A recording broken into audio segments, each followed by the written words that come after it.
রাতের বেলায় বয়ান করে মাদ্রাসায় ঢুকলাম, রাত্র তখন 3টা বাজে। আমি মাদ্রাসায় ঢোকার পরে আমার মাদ্রাসার বিল্ডিং এর সামনে দিয়ে আমি একটু পায়চারি হাঁটাহাঁটি করি, এটা আমার অভ্যাস। দেখি ছাত্রদের কোনো সমস্যা আছে কিনা। হঠাৎ দেখি বিল্ডিং এর সামনে দিয়ে হাঁটতেছি, গুনগুন গুনগুন করে কান্নার আওয়াজ। রাত্র 3টা, আমার কলিজায় যেন আঘাত হানতেছে। আল্লাহ, ও মালিক, গভীর রাত, মানুষ ঘুমায়, পশু পাখিরা ঘুমায়, এই রাতে আবার কে কাঁদে? হাঁটতে হাঁটতে যখন মসজিদের দিকে আগাইলাম, দেখি মসজিদের কেসি গেট দিয়া সামনে থেকে কান্নার আওয়াজ আসতেছে।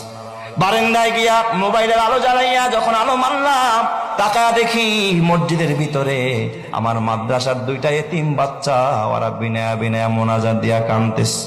আমার মনটা অনেক খারাপ হয়ে গেল। আরে মালিক, একটার বয়স 10 বছর, আর একটার বয়স 7 কি 8 বছরের বাচ্চা রাতের বেলায় কাঁদতেছে তাহাজ্জুদের নামাজ পড়িরা।